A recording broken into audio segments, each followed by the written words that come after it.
Hi everyone, welcome to my Shoreline studio. I'm Sybil Muschik. Behind the camera is Joshua Blanc. Now today we're going to be looking at collographs. And I have one done here already. I've been inking it quite a bit. So the first layer I did was black, and then I put white on top of it so you can see it. And basically what you're doing is gluing ephemera, I guess that's the best name for it, is stuff you've collected, and maybe some are meaningful, some are not. Anyway, it's fun just to glue things onto a plate. This is the plate we'll be working with.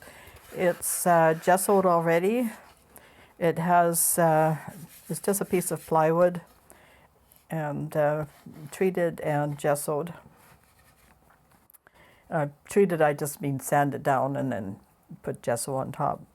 Okay, now this one, everything is glued down already. What I try to do with this is keep it fairly close to the same level, with some exceptions. And the reason for that is that you want a lower layer that has texture and pattern, and then you might be gluing things on top that give character to what you're doing. So in this case here, I've glued down feathers on top of sort of a grid work, and I've varied everything. So when you're doing this kind of thing, and it's a little bit on the wild and crazy side, which is typical for Shoreline Studio, is to create some kind of a format. So think about your composition. In this case, my composition is circular. It's coming all into a central area, and to me it seems like a mandala, and you'll see the reason I'm doing that later on in the video.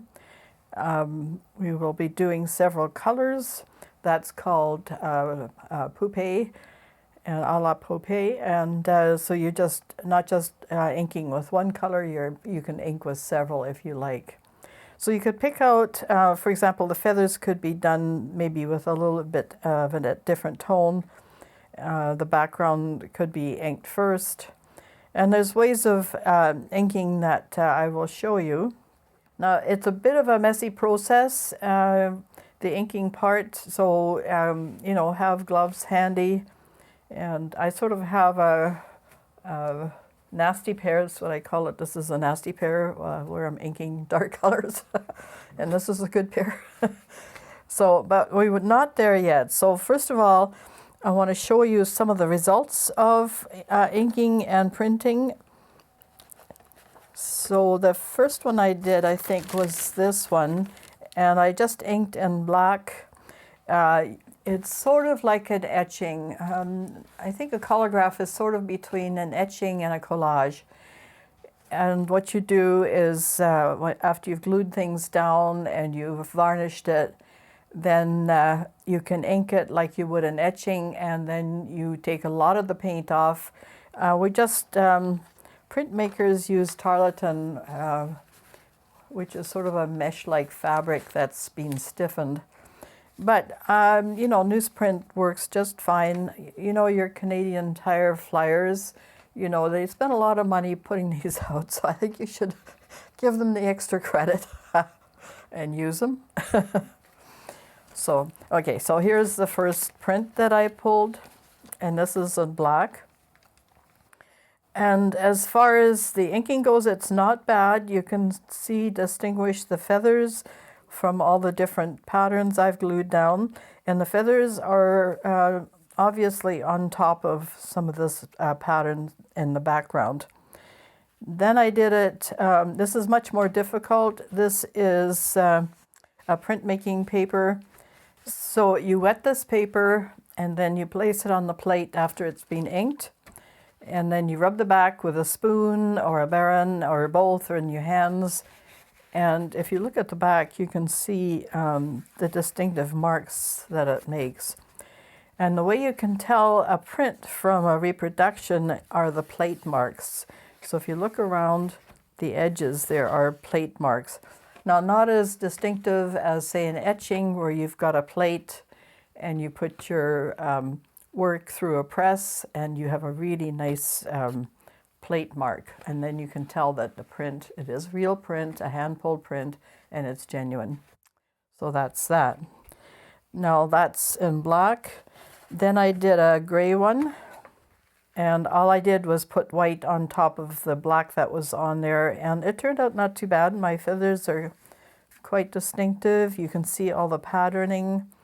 And that's pretty good. Now, here's what happens when you don't take off enough. This is over-inked.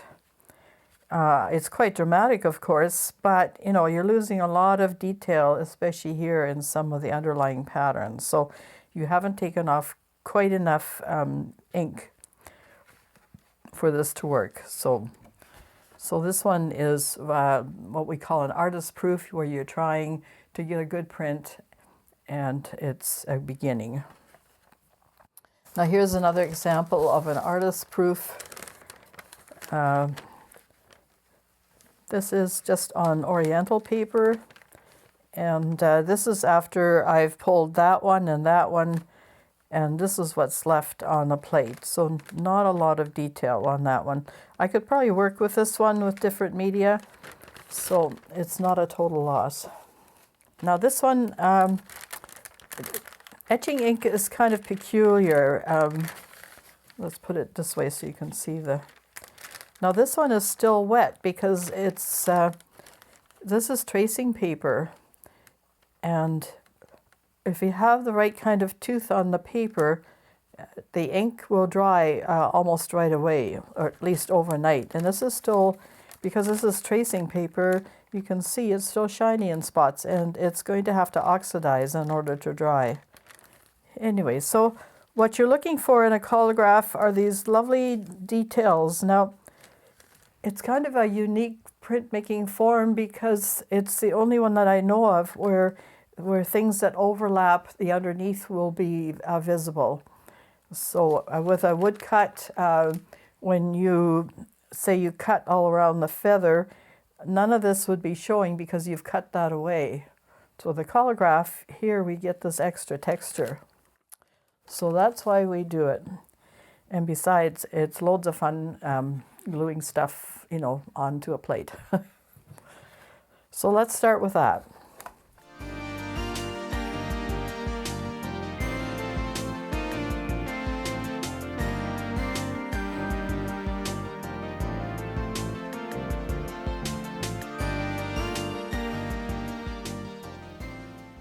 All right, so our block printing ink is Speedball. This is oil-based, and you need the oil because you need the working time. And also it spreads better and prints better. So if we're going to be doing a mandala, which is what we're doing today, start with something. You could draw it out if you like, just to give yourself a reference as to which way you're going. But I think some of the fun of this project is, you know, to figure out what kind of a compositional device you're going to use, whether it's a cruciform, you know, central image, whatever. Once you have that figured out, then everything else should just follow in place. So I'm just wondering which should be a better starting point. Everything else will sort of radiate off there. So I think I'll cut bits and pieces of this.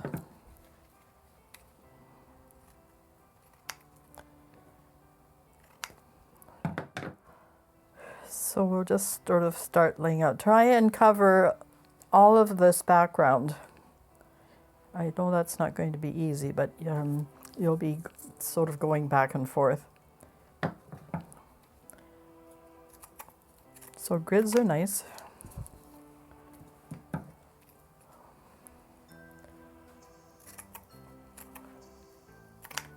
And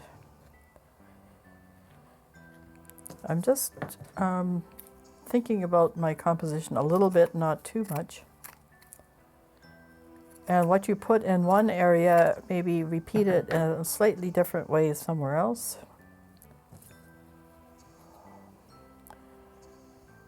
and you don't want too much of it. We'll glue it all down after. Less is more. Take off as things sort of carry on.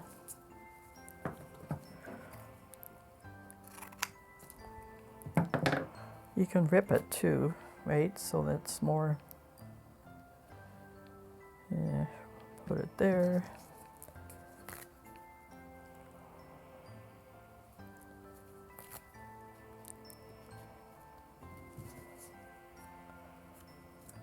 Let's try some of this. I've just sort of put things in the basket so that it's a little handier. This was supposed to be a trivet, but I've used it for printmaking quite a bit, as you can see.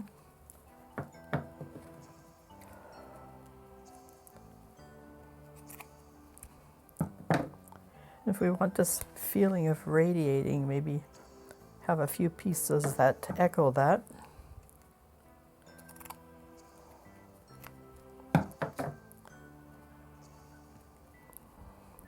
Let's have a look here.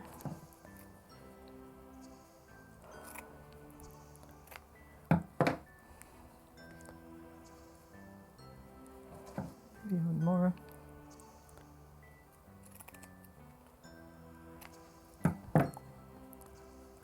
Try not to make things too symmetrical. Okay, enough of that. Something smaller maybe. Good pair of scissors is very handy. Now I'll get to the point where our composition is working, and then off camera I'll glue it.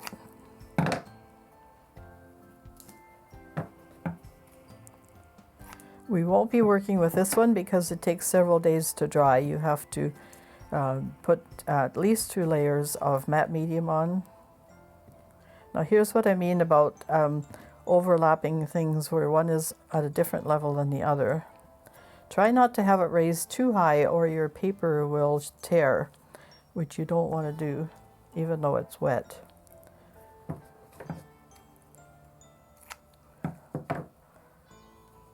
Let's see here.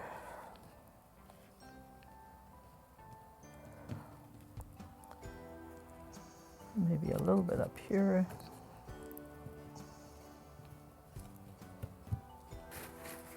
We have this interesting paper from a chocolate box. I don't know about you, but it was the year of the chocolate box for Christmas this year.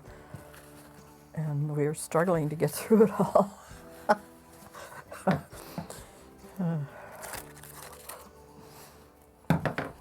Generally, I don't eat them at all, so this was quite unique. And probably not a good idea to eat too many sweets at Christmas time anyway, even if it's the season for it. Okay, so carrying it on here.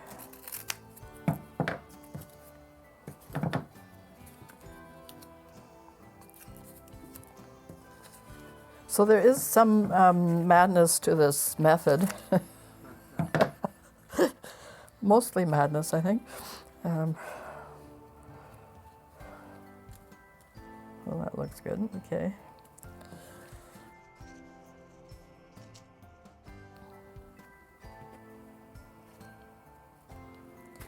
We have some nice ribbon.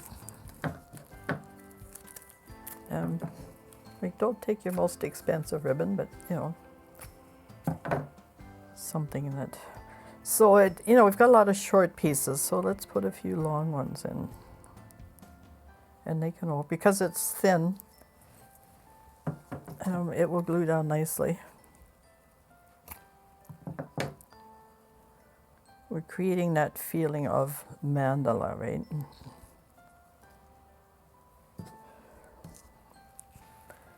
And I know some of you are scratching your heads now. How is that possible? Well, you will see.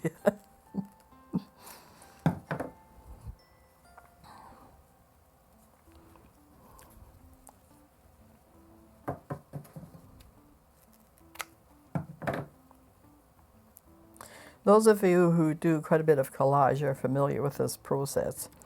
And those of you who are painters who like things neat, clean, and tidy, well, we'll be tearing your hair out. But, you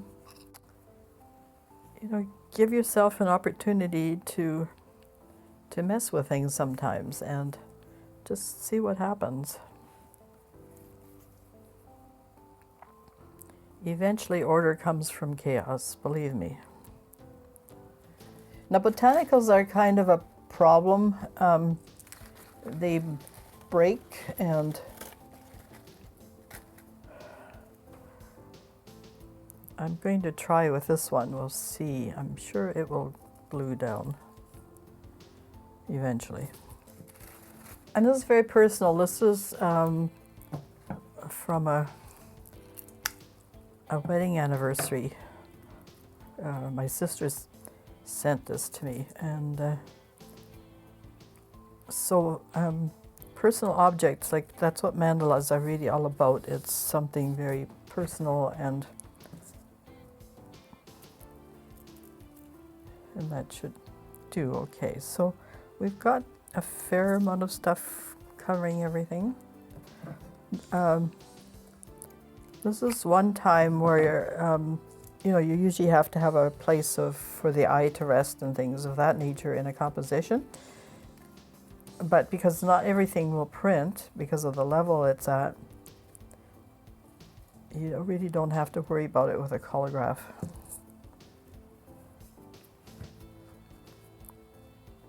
You just hope a lot of it will print.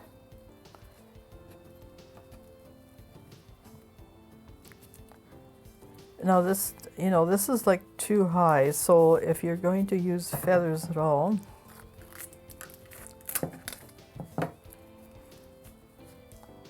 and the ferns kind of echo the feathers, so, and I'm not sure I want to cut this one. It's one of my favorites, so I know I've messed it up. I don't even know what it's from. I think it's a goose feather, but I'm not sure, so let's just leave that one. I use it for drawing too. Maybe we can find something else. Here's another one. Yeah, see, this quill is a little lower, so that will work fine. And I might even cut that part off. And we might even cut it once more.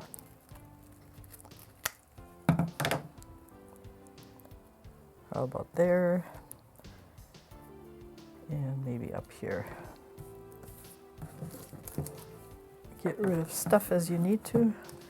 Now, as I was thinking about this project over the weeks, you know, it's nice to have sort of circular areas that let's often mandalas repeat within circles.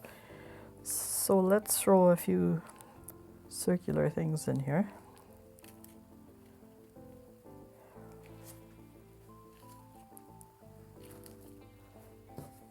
And that's what the string is for this time.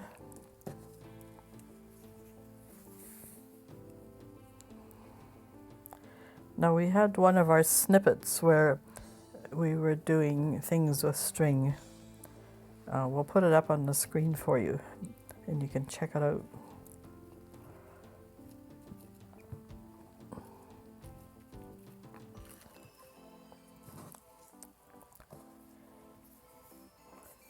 And I think it adds something.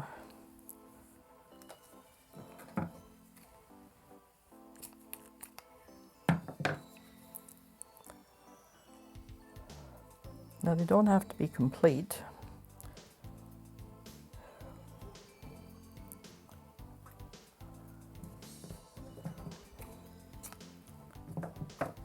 And you could double some areas or overlap. And the string is pretty well your highest level. Give it a bit of weight down here if this is going to be your base.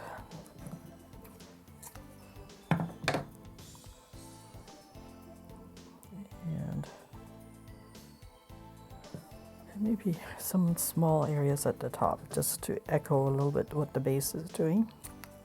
Echoing is good.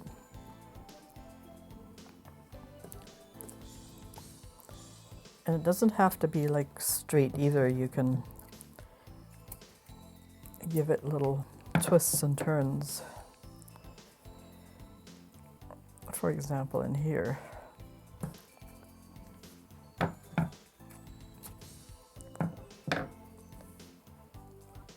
And maybe in here.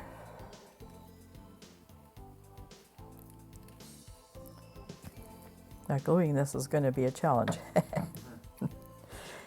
But anyway. So we've had some structure, but a lot of this is really spontaneous, just stuff that's coming into your head, what you use. Don't forget, as in this plate, once you ink it, it's all the same color, right? So the only things that are different are the patterns and the textures. So although it looks like total chaos here, there is some rhythm to it. And of course, if you have some meaningful objects like I had. Oh, one thing we haven't done is put some handmade paper in. Okay. Now I do a lot of handmade paper, so this isn't mine. This is from Paper Ya in Vancouver, lovely store. Wherever you are, you must have something similar to that, where you can get some oriental papers with all the fibers in them. And let's cut some of this up a bit. And if you're lucky, they will show up on your Collograph. We'll just place them over top, and that will actually help glue the. Look at a little too big.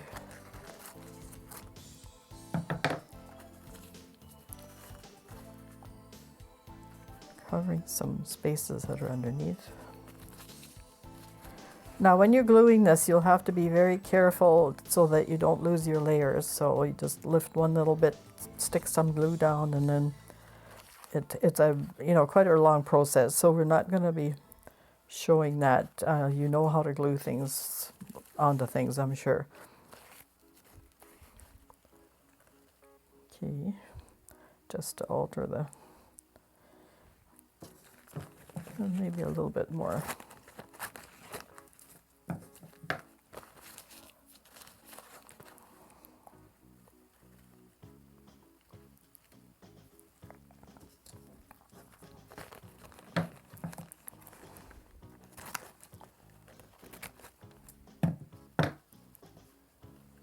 And somewhere close to the center.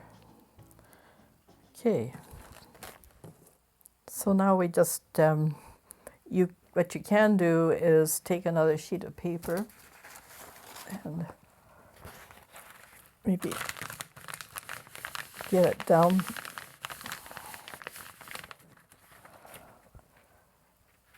So it's a little flatter. It's a good idea to use gloves for this part, because you're going to get medium all over your hands, and then you're peeling this stuff off ad nauseum. I've added a little bit of water to my matte medium. And as I said, this takes days to dry. And we'll work from the top down.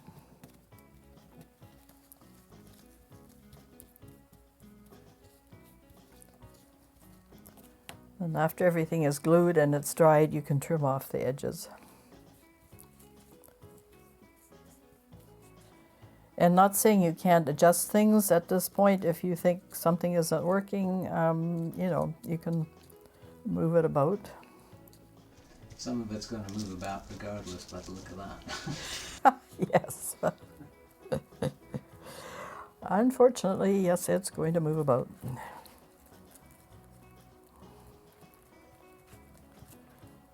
Because this first layer of glue is very soggy, it's just meant to sort of stabilize the whole thing. then it will sink down. But when you use the glue at the later stages, then don't over glue, because it will give a different surface and you're not going to get the textures you want. So keep your glue fairly soggy at this level, and even in later stages you don't need to add as much water because you want more sticking power. But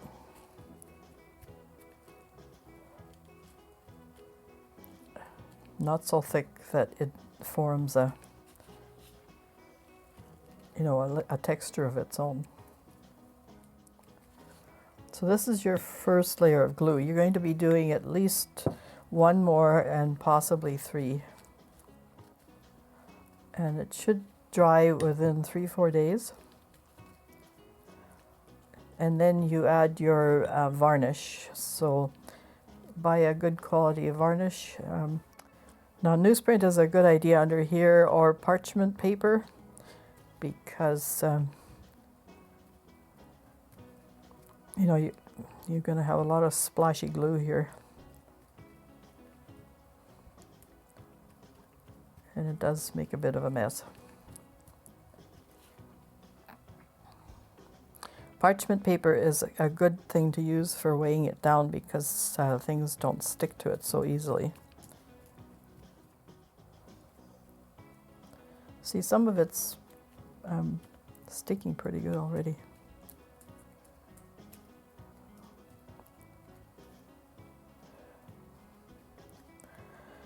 So just to recap, do your composition, think of something, a good compositional device. We're doing the circular formation, so it's a mandala, but there's a cruciform and there's an L shape. You can try doing collographs with devices like that, or sort of linear, or there's all sorts of compositional things that we've talked about in previous videos. You can look those up, and there's more to come, of course. Now this is looking pretty good. Okay. Now there's a fair amount of color, as I said, in this combination of stuff, but it's all going to be the same color once you get that first tone down. So what you put into it and how it looks is going to be pretty important. And we've used up all our glue. We're going to put some wax paper on it. We're going to try and get this dry to some degree before the next layer, and we'll get a peek at that later. So next up, we're going to ink the plate that we did previously, and we'll see if we can run another color. So far we've just got black and gray. Okay, we'll take an interlude, and then we'll be right back.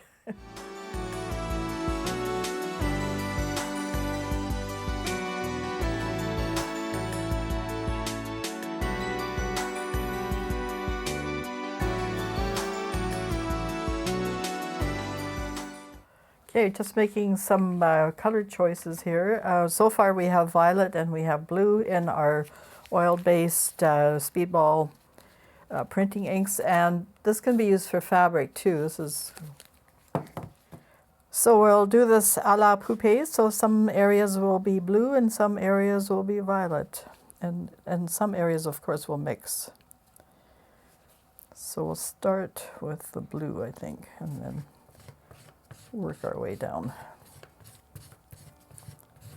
And I've just made these little daubers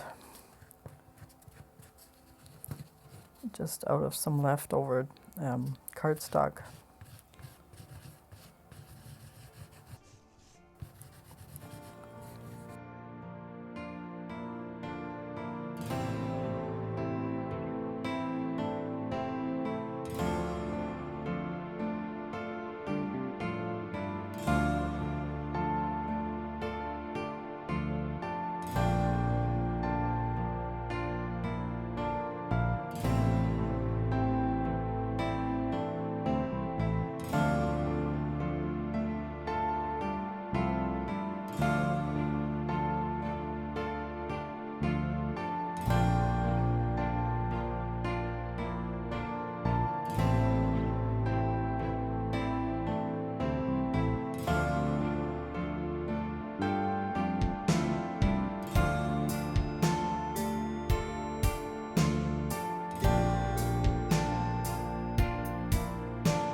Now, of course, by rights, you should be printing this on an etching press, but most of us do not have that.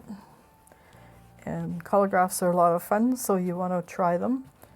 So I'm showing you the process as if you don't have a press, and it works just as well. A press, of course, will give you a much crisper image, but from what I've shown you, we saw a lot of the detail. It's perfectly fine doing it by hand. Just a little bit more on the tedious side because the press is so handy.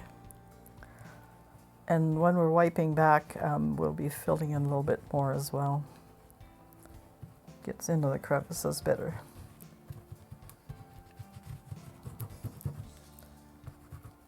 Just doing what we can here to make the ink work for us. And these are considered etching inks. They have a special quality that once they're printed on paper, they will dry and they stay workable until that time.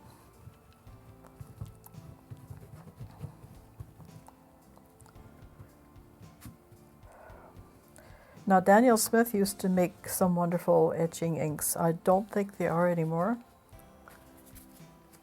but I think Charbonneau is, and what's the other one I have? This one here, Gamblin is a good one. I just don't like the jars because they just dry on the top, and you're better off, you know, with a tube. And there are water-based printmaking inks that are pretty good. They have a long open time as well. It's just that because they are water-based, your print, you know, you have to have it under glass. And the way I'm framing now is I just plasticize everything, and I don't worry about glass and mats and things like that anymore. Okay, well, you've got your mucky gloves on, which is good, and your Canadian Tire flyers, or whatever. Scrunch them up. I don't see Josh cringing. Every time I make noise, you can see this look on his face. He has to listen to it, right, when we're editing. But I will try and be less noisy, thank you. Okay, so now we wipe back. Now, because we have two colors on here, you will wipe the blue areas and not so much of and sort of keep a hold of your plate. So in a circular motion, wipe and you wipe and wipe until there's not much paint on your, see, that's an awful lot of paint, so we know that's not ready yet. So you just keep wiping and wiping. Now, this is a long process, and some people like it speeded up and quick. Everything is, because they think it's long and boring. But hey, it's a process, and it's sort of meditative. You know, you just, if you want to do it right, take your time. See, there's still lots of paint there. And just keep going. You can do it from area to area or all over the plate if you like. I'm just sort of doing it because we've got the different colors. I'm doing it area by area. Now we're getting there for wiping back. That's not too bad. Okay. All right, we'll go to the next blue part here.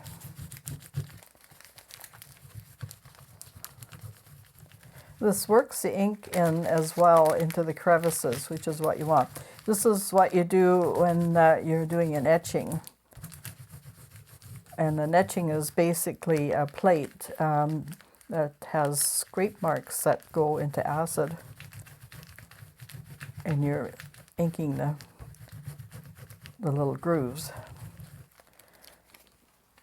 With a Collograph, you have quite deep grooves.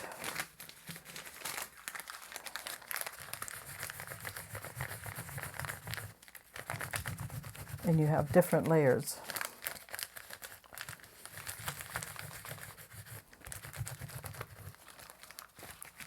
So we'll speed through this. Josh will put some nice music on.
Okay, I think not bad. So now we've inked the plate and we've rubbed it back as far as we could. There's a tiny bit of paint left on the surface. You don't want to overdo that. And we're going to take an artist-proof print on Oriental paper.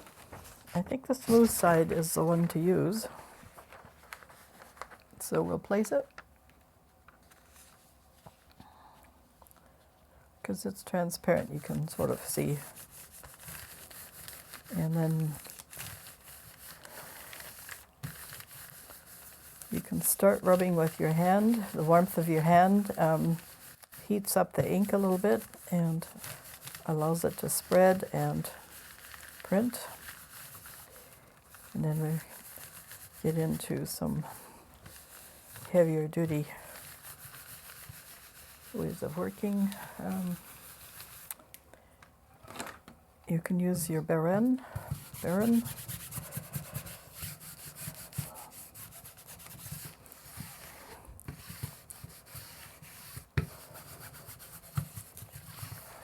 You'll see where it's over inked a little bit too much, like here, probably too much ink still.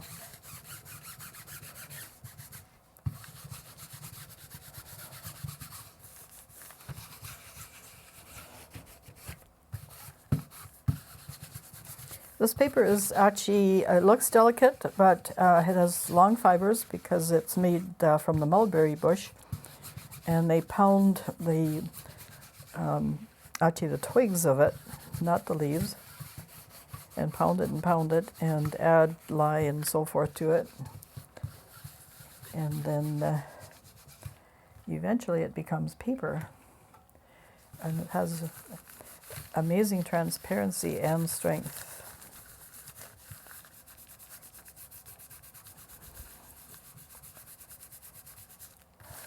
A nice thing about this as an artist proof is you can see pretty well where your problem areas lie.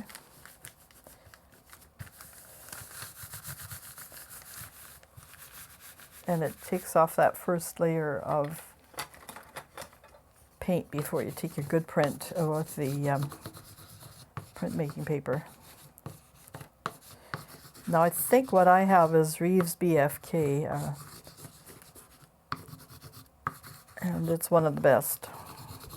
It's a little bit on the, it's not a really white printmaking paper, it's more like an ecru. It has a lovely tooth. Great for etching and other, and woodcuts, of course. And collographs, which is what we're doing today.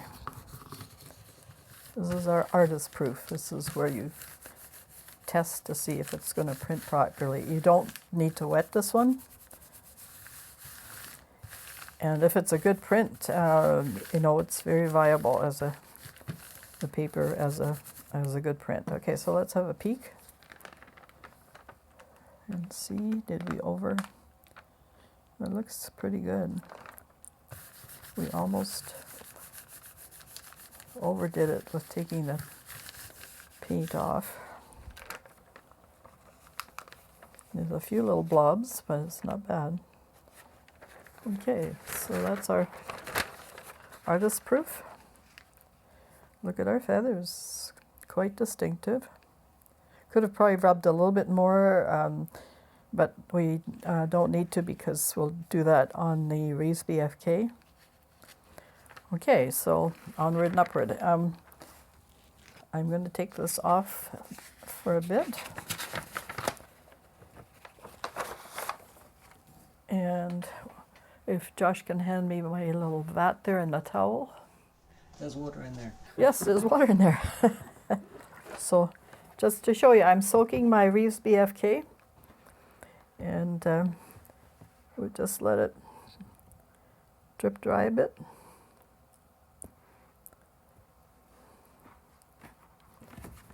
And I'll give that back to Josh. And I've got a towel here. And we'll put it on the towel. Now you just want to take enough wetness off so that it's not shiny anymore. So don't get carried away getting it really dry. So just a nice little gentle rub here. And right there where it's a little shiny. And I think we're good. You need several arms here for this. Okay, so now you could have put, you know, marks for registration on here, but it's fine. Just sort of gauge, square it off. Okay, I'm going to put just cardstock on there to damp off the back a little bit so that we can start rubbing. Now in this case, we really have to work it because this is much thicker paper. We want as much detail as we can. The blue is a bit lighter than the black, but actually I'm looking at the print and it's looking really good. You get that feeling of that spiral and the radiating elements coming off. And there's a center of interest, so we've inked just enough to cover all the different textures. You don't want any blobs, so we've taken it off with the newsprint. If you have tarlatan, that is even better. When we use the wooden spoon, we'll still keep that paper on top. You don't want to damage your printmaking paper. It's still quite damp. So here, see how shiny the back of my spoon is? I've been doing this for years. Now this is the way to hand print lino or woodcut, of course. And Japanese printmakers use the baron or wooden implements like this as well for fine details. So presses came in much later. And of course now they are totally out of the price range of most people. And then they invented the gel plate, which is just fabulous and does an awful lot of the work an etching press will do, with some exceptions. This being one of them. And again, it takes time. Don't rush this part. You can peek every once in a while, but I'm sure we're not anywhere near where we're supposed to be yet. And see, there's a lot of blank spaces still, so we have a ways to go. But look at how lovely the details are coming out. Peek at the other end here. All right. Yes, look at the feather. Wow. Yeah. Okay. More. So dig into those little spaces with your fingers to pick up all the paint that's in those crevices. The paper might have been just a little bit on the wet side. It looks like the ink is diffused a little bit. So on your next print, maybe damp your paper off just a little bit more. Note to self.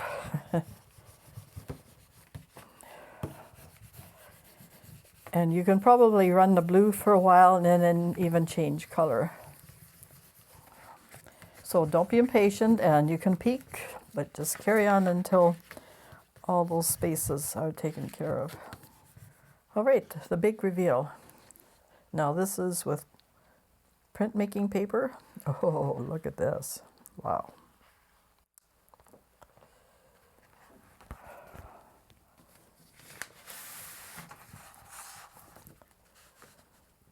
Look at our feathers. So beautiful. And some of the detail underneath. We didn't get all the detail.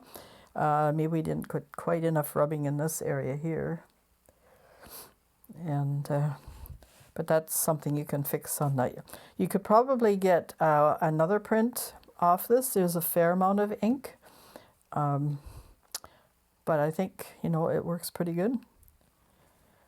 So just comparison here to the our first artist proof print. Here's the artist proof. And look at the intensity of the detail on, and as I said, maybe the paper was just a little bit on the wet side, but as a print, I think it's just spectacular. Wow. So then all you do is sign the bottom here, and you know, crop your edges properly and so forth. And I would put this under glass and frame it that way. But we have one more step, because this was supposed to be a mandala, right? And to make it a mandala,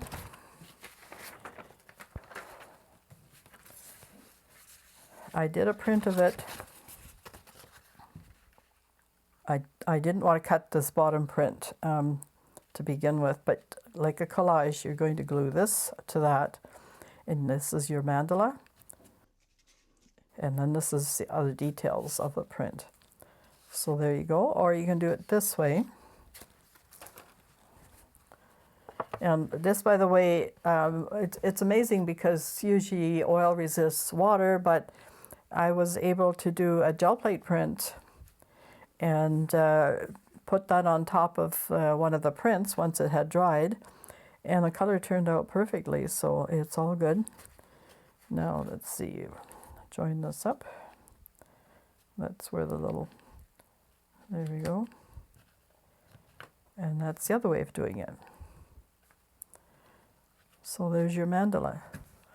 So that's Collograph printing, everybody. I hope you enjoyed the video.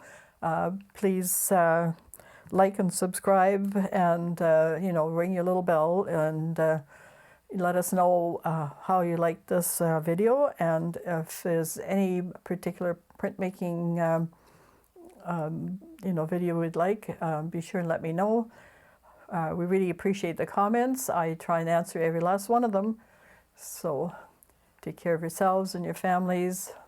Be kind to one another. Bye for now.